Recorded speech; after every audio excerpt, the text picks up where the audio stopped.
sé que Dios nos va a encontrar al nivel de nuestra expectativa.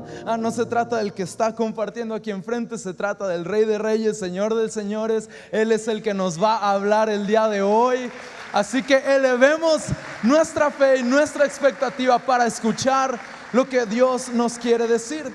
¿Y por qué no nos vamos a la Biblia? Vámonos a Lucas 10 del 25 al 37. Lucas 10 del 25 al 37. Yo lo voy a leer de una versión un poco diferente. Es la traducción al lenguaje actual. Puede que tú tengas una versión diferente en tu Biblia. Está bien si leemos más de 10 versículos en la iglesia el día de hoy. Sí, para muchos va a ser la mayor cantidad de versículos que han leído en el año. Eso es bueno. Hoy es el día, 10 versículos, más de 10 versículos. En la versión que tengo, este pasaje se titula Un extranjero compasivo, pero muchos conocemos esta historia como la del buen samaritano. Así que vámonos, Lucas 10, versículo 25, y dice así: un maestro de la ley se acercó para ver si Jesús podía responder una pregunta difícil, y le dijo: Maestro, ¿qué debo hacer para tener la vida eterna? Después Jesús le respondió: ¿sabes lo que dicen los libros de la ley? El maestro de la ley respondió: ama a tu Dios con todo lo que piensas, con todo lo que vales y con todo lo que eres, y cada uno debe de amar a su prójimo como se ama a sí mismo. Muy bien, respondió Jesús, haz todo eso y tendrás la vida eterna. Pero el maestro de la ley no quedó satisfecho con la respuesta de Jesús. Otra versión dice que el maestro de la ley, queriendo justificarse, insistió: ¿y quién es mi prójimo? Entonces Jesús le puso este ejemplo.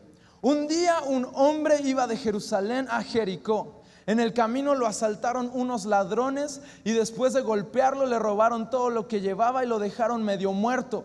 Por casualidad, por el mismo camino pasaba un sacerdote judío. Al ver a aquel hombre, el sacerdote se hizo a un lado y siguió su camino.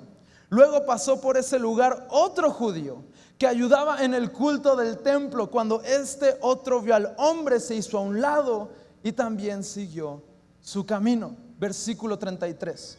Pero también pasó por ahí un extranjero de la región de Samaria, y al ver a aquel hombre tirado en el suelo, le tuvo compasión. Se acercó, sanó sus heridas con vino y aceite y le puso vendas. Lo subió sobre su burro, lo llevó a un pequeño hotel y allí lo cuidó. Al día siguiente el extranjero le dio dinero al encargado de la posada y le dijo: cuídeme bien a este hombre. Si el dinero que le dejo no alcanza para todos los gastos, a mi regreso yo le pagaré lo que falte.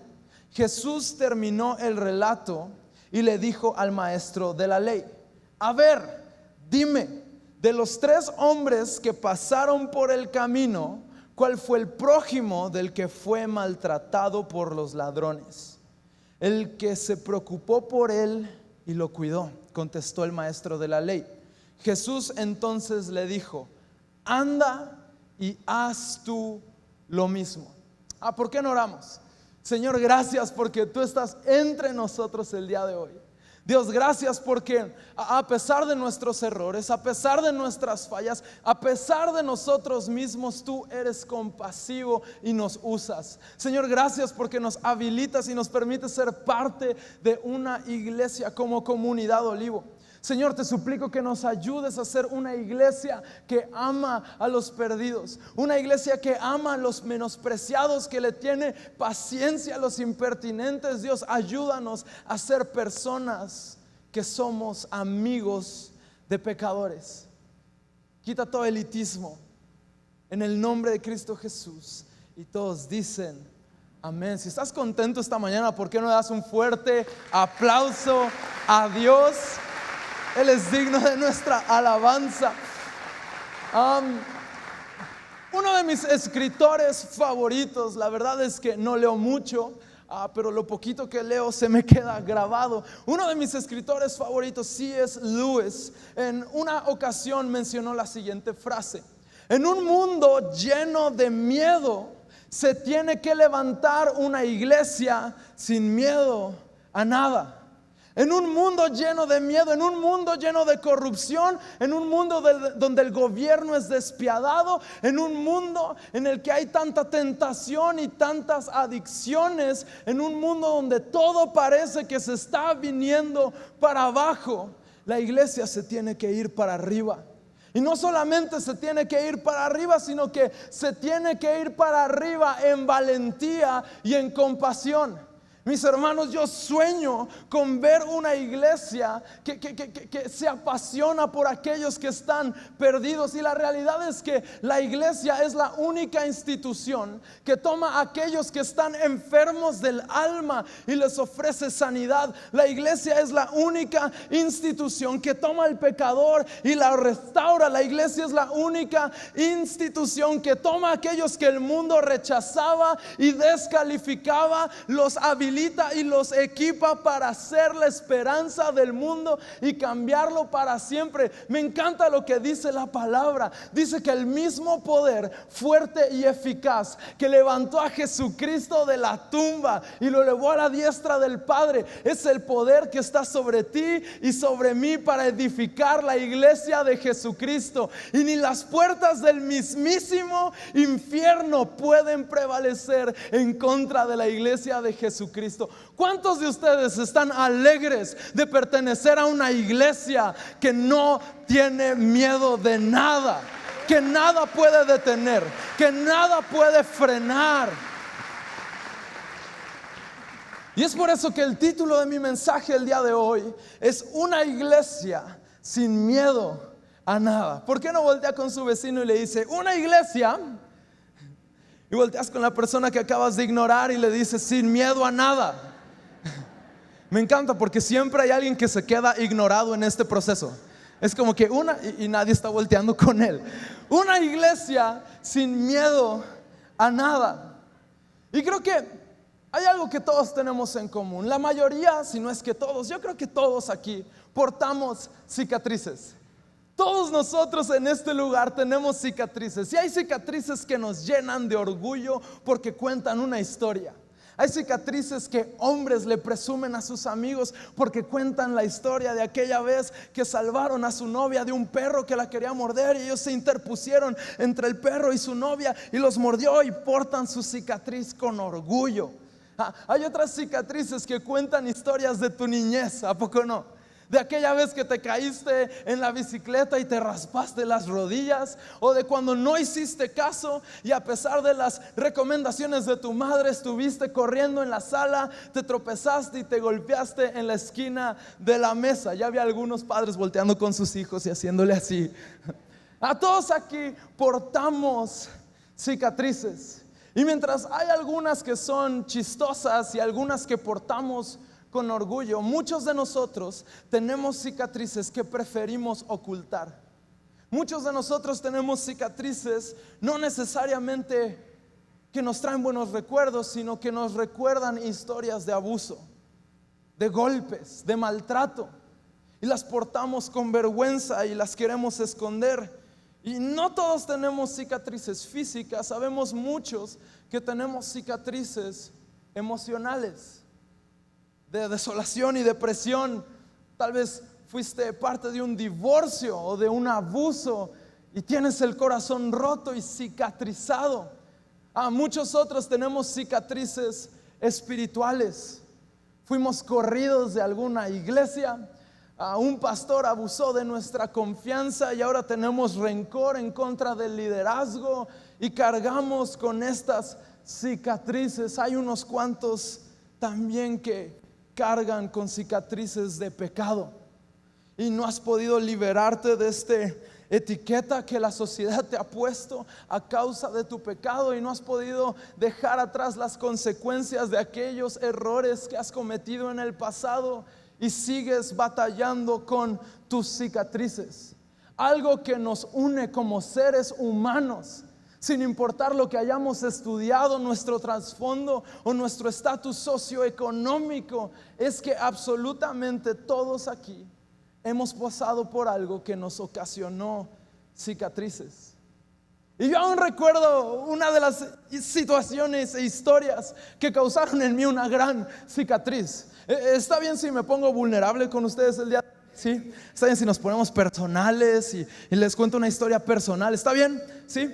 Yo todavía recuerdo cuando era un pequeño niño. Como ya lo dije, mis padres no solamente pastoreaban en la iglesia bautista, sino que también eran maestros del seminario bautista. Entonces yo crecí en este lugar en el cual había departamentos y había salones de clases, y en este lugar había un patio enorme donde todos los hijos de los futuros pastores bautistas de México jugaban. Y recuerdo yo pasar ahí toda mi niñez y parte de mi adolescencia. Y cuando yo apenas era un niño pequeño, me encontraba jugando en este parque con mis amigos, y de repente, de la nada, todavía no me explico ni quién, ni por qué, ni cómo, llegó una señora y me entregó un dulce. Oye, niño, ¿quieres un dulce? Y como todo buen niño dije que sí, ¿verdad? Entonces agarro este dulce y muchos se van a acordar. ¿Quién aquí recuerda esos dulces que son gruesos, horribles y que tienen una pasa en medio, que son como de consultorio de doctor? ¿Alguien aquí se acuerda de esos dulces? Ni siquiera saben rico, pero son baratos. Entonces ahí están. Entonces este dulce enorme me lo meto en la boca, y en cuanto me lo meto en la boca no me encanta cómo sabe. Lo intento masticar, pero mis dientes y mi quijada no era lo suficientemente fuerte. Entonces decidí pasármelo, ¿ok? Grave error. Dulce de consultorio de doctor, enorme. Entonces me lo paso y se me atora en la garganta. Y obviamente empiezo a intentar respirar, me empiezo a asustar y empiezo a actuar en pánico, así como que a aletear, a moverme. Y en eso, como a los mexicanos no nos gusta el mitote, tenía un montón de personas a mi alrededor diciéndome qué hacer. Nunca falta la señora exagerada: un doctor, ayuda, un doctor, pidiendo un doctor por todos lados. Y en eso toda la gente está gritando a mi alrededor, pero en realidad no me están ayudando. Llega mi mamá corriendo porque vio a la bola de gente. Entonces me ve, se da cuenta que se me atoró un dulce en la garganta y me empieza a pegar en la espalda. Sácalo, sácalo. ¿A alguna mamá le ha pasado algo así?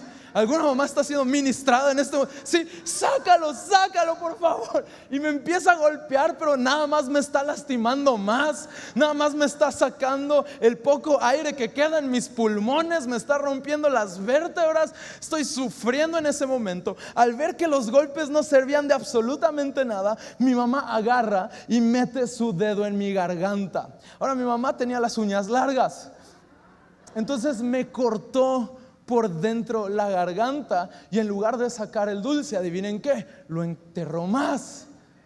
No sé si mi mamá me quería ayudar o deshacerse de mí, pero no lo logró. Aquí sigo vivo. Entonces intenta sacar el dulce y solamente lo encajó más. En desesperación, de repente llega un genio y dice: lo que tenemos que hacer es ponerlo de cabeza, pónganlo de cabeza. Entonces me agarran de los pies y me empiezan a sacudir de cabeza. Ahora soy una piñata humana, estoy siendo sacudido, pero no funcionaba absolutamente nada. Curiosamente, de cabeza, de alguna manera podía pasar un poco de oxígeno a mis pulmones. Entonces estoy ahí de cabeza siendo agitado, pero estoy pudiendo respirar un poquito.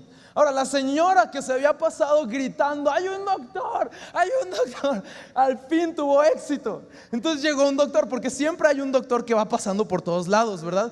Gracias a Dios por ellos. Entonces llega el doctor, me ve la situación, lo analiza y rápidamente dice: vamos a tener que hacerle una traqueotomía, ¿ok?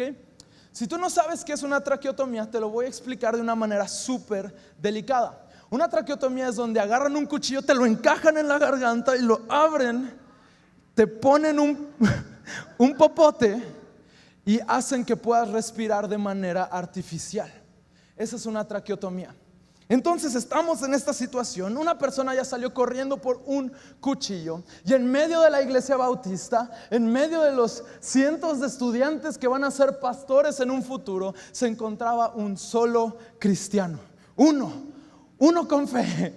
Y dice: no, deténganse, antes de que le hagan la traqueotomía necesitamos orar. Yo dije: sí, no orar.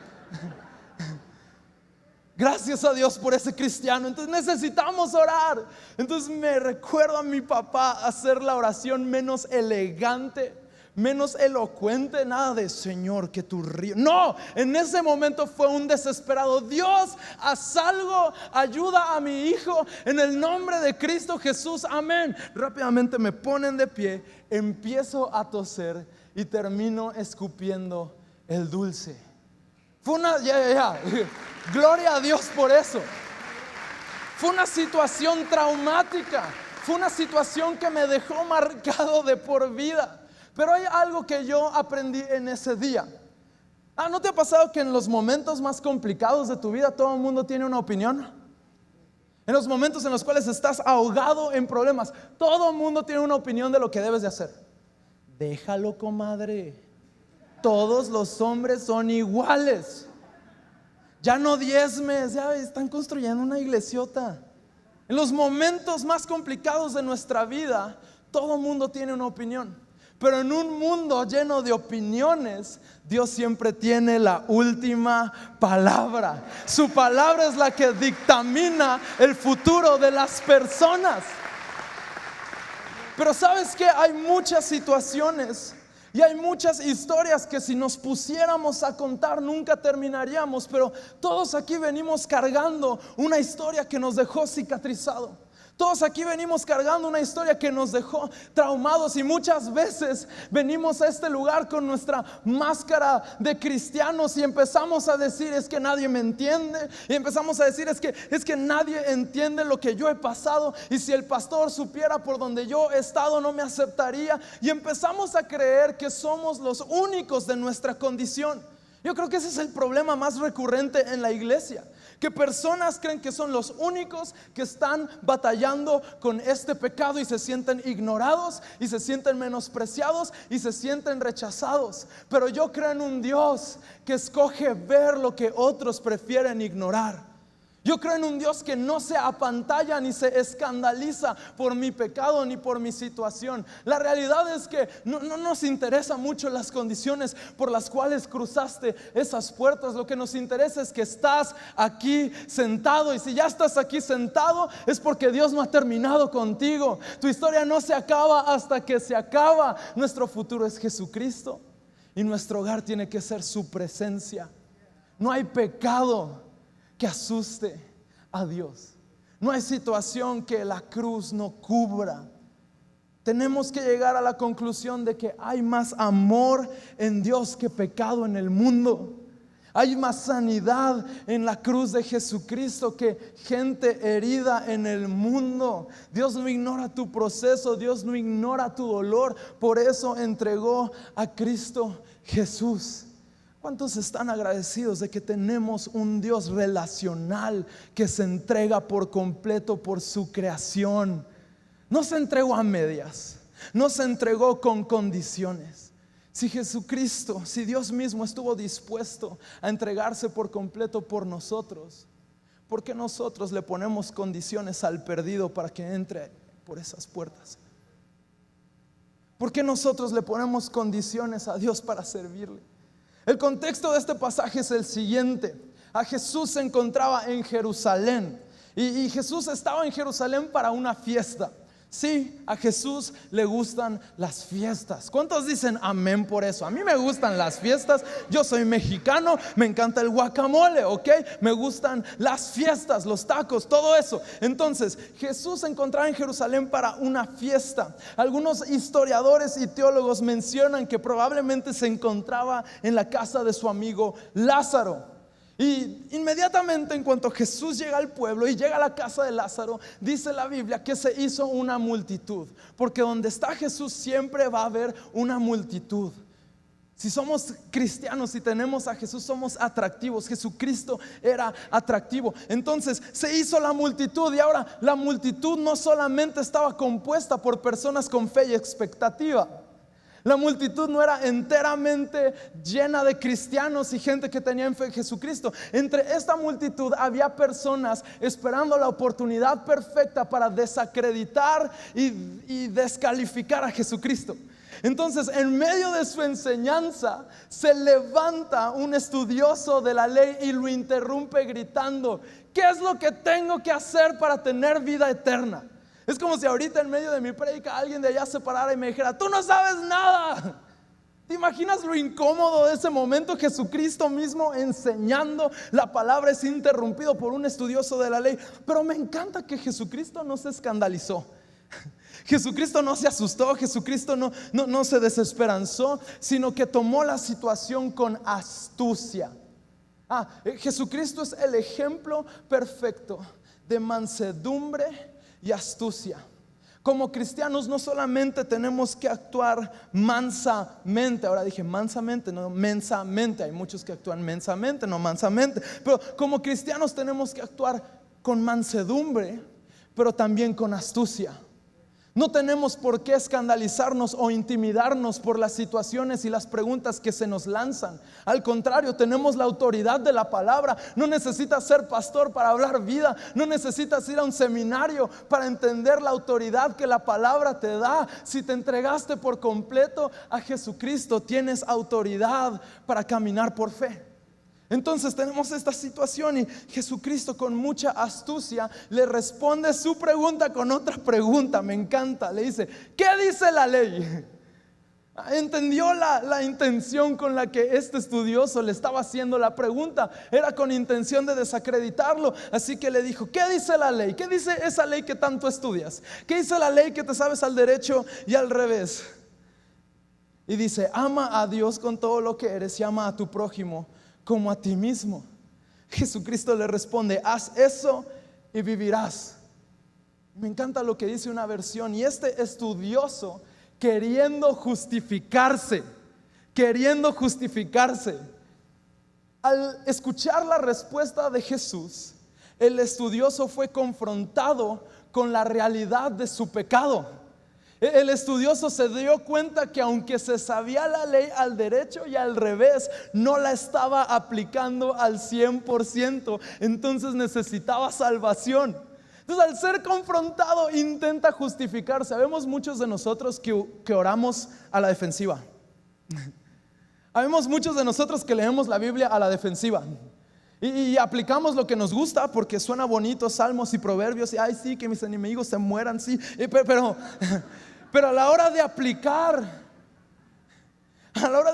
lo que es incómodo aplicar, empezamos a la defensiva. No, es que no entienden mi situación. Si supieran de dónde yo vengo.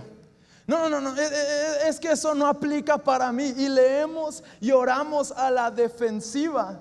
Y a la defensiva este hombre de la ley le pregunta a Jesús: ¿quién es mi prójimo? Imagino que lo preguntó con coraje. Ya fue evidenciado enfrente de un cuarto lleno de personas. Qué incómodo. Pues ¿quién es mi prójimo? ¿Qué haría usted si yo le dijera que su prójimo son esas personas a las cuales usted ha decidido no amar deliberadamente?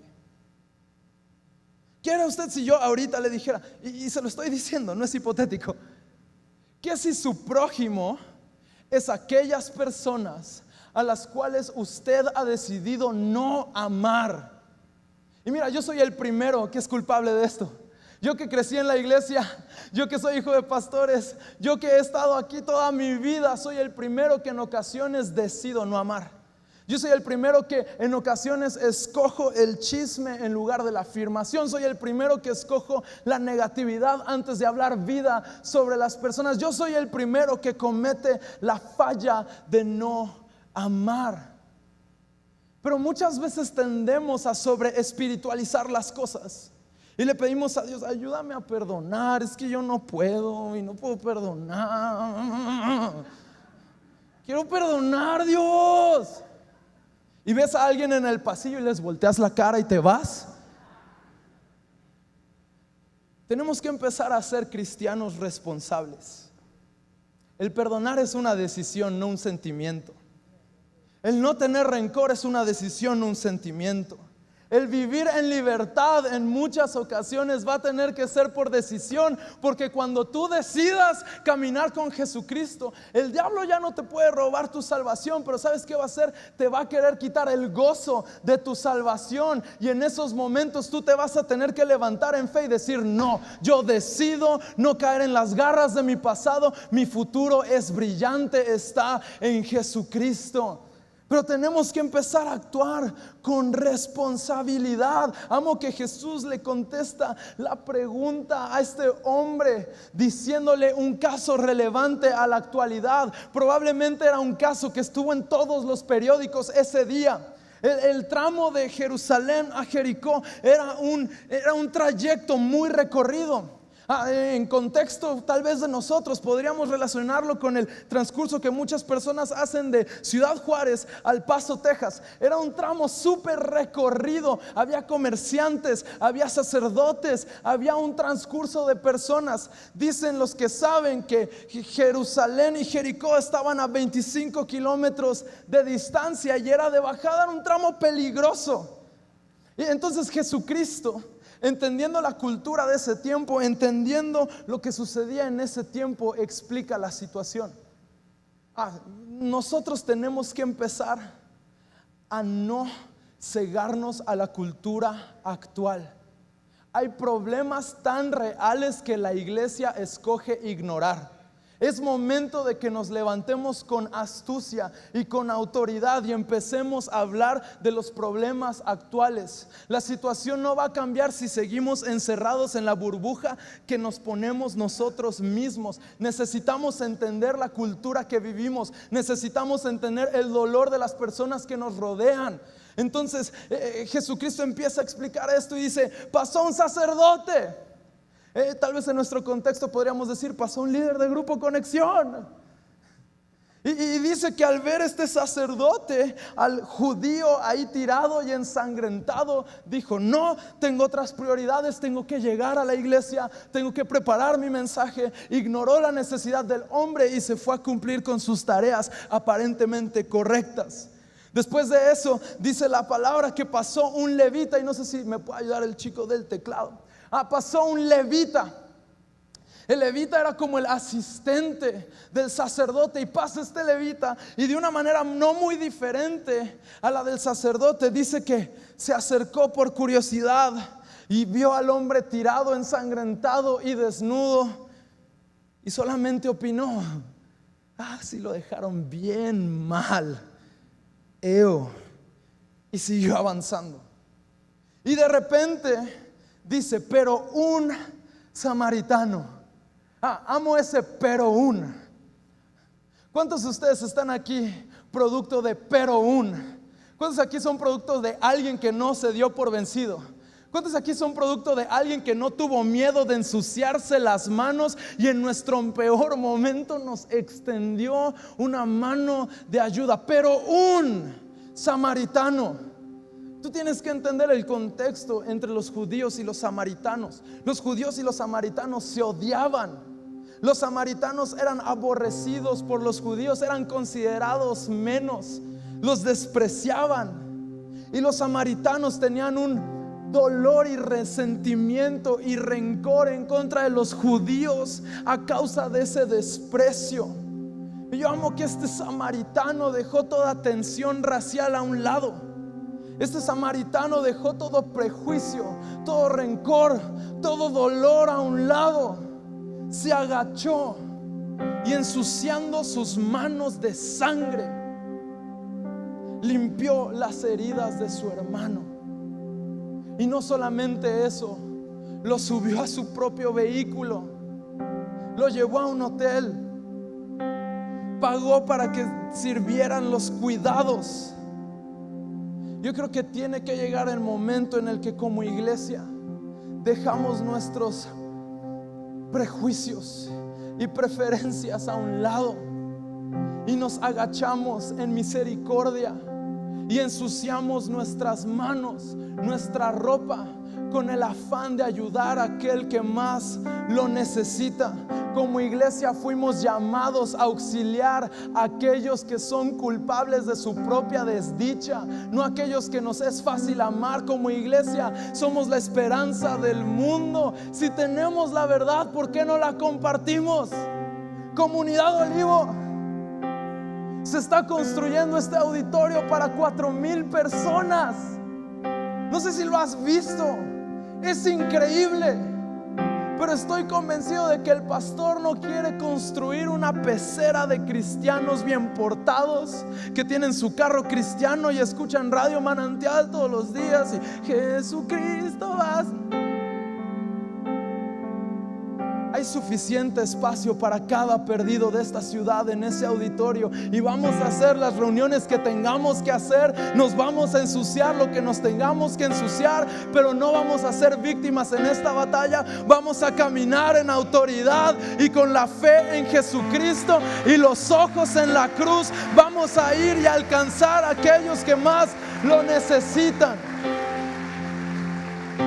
Jesús no contestó la pregunta del experto en la ley, pero le hizo ver que estaba haciendo la pregunta incorrecta. Jesús cambió la pregunta de ¿quién es mi prójimo? Con coraje. ¿Y a quién le debo de servir? ¿Y por qué tengo que llegar tan temprano si soy voluntario? ¿Y por qué tengo que poner la otra mejilla? ¿Y por qué tengo que quedarme? Cambió esa pregunta a un ¿para quién puedo ser yo un prójimo? No se trata de lo que tenemos que hacer, se trata de que tenemos el privilegio de hacerlo. Va a ser difícil, pero va a ser lo mejor. Nos va a costar trabajo, pero vamos a tener la recompensa. Como iglesia hemos sido llamados a aliviar el dolor de personas que en muchas ocasiones son los causantes de sus propias desdichas. No solamente con un trillado voy a estar orando por ti. Yo sé que eso no pasa en los pasillos de Comunidad Olivo. Yo sé que nunca ante la necesidad de nuestro hermano contestamos voy a estar orando por ti. Amo que el samaritano no vio a este hombre hecho pedazos y le dijo voy a estar orando por ti. Adiós. Tenemos que suplir la necesidad de nuestro prójimo de manera práctica. No solamente orar, ay, voy a orar por ti en mi casa con aire acondicionado mientras como pizza, sino agacharnos, ensuciarnos las manos, salirnos de nuestro camino y alcanzar a aquellos que nadie está alcanzando. El problema es que muchos de nosotros actuamos con miedo. Tenemos miedo y estamos asustados. Ay, los homosexuales, los drogadictos, los que están tatuados. No hay pecado que escandalice el corazón de Jesucristo. Si acaso solamente hay más compasión para aquel que está más perdido. Termino con esto. Isaías 43 versículos 18 y 19. Olviden las cosas de antaño, ya no vivan en el pasado. Voy a hacer algo nuevo. Ya está sucediendo. ¿Qué no se dan cuenta? Estoy abriendo un camino en el desierto y estoy poniendo ríos en lugares desolados. Tenemos que estar dispuestos a meternos en lo salvaje. Me rompe el corazón. He hablado con tantas personas que me dicen que desde que sus familiares se hicieron cristianos los dejaron de procurar. No, desde que mi familiar se hizo cristiano ya no nos habla. Que porque decimos groserías, tomamos y escuchamos banda. No, ya no viene a las fiestas, ya no lo vemos en los bautizos, ni en Navidad lo vemos. Tiene que llegar el momento en el que como iglesia dejamos de opinar tanto. Cómo somos buenos para opinar los cristianos, ¿no? En Facebook, en Twitter, en los pasillos, en las calles. Tenemos una opinión acerca de todo. Pero tiene que llegar el momento en el que como iglesia dejamos de opinar y empezamos a manifestar. Dejamos de opinar acerca del pecado de los demás y empezamos a manifestar el amor de Jesucristo para aquel que está perdido. Opiniones no van a cambiar a nuestro país, opiniones no van a cambiar a Ciudad Juárez, pero manifestaciones del amor continuo, incansable de Jesucristo tienen el poder de cambiar las cosas. ¿Quieres que la atmósfera de tu hogar cambie? ¿Quieres que la atmósfera de tu matrimonio cambie? Deja de opinar y empieza a manifestar. Tenemos que llegar al punto de manifestar. Manifestar. ¿Por qué no cerramos los ojos y nos ponemos de pie?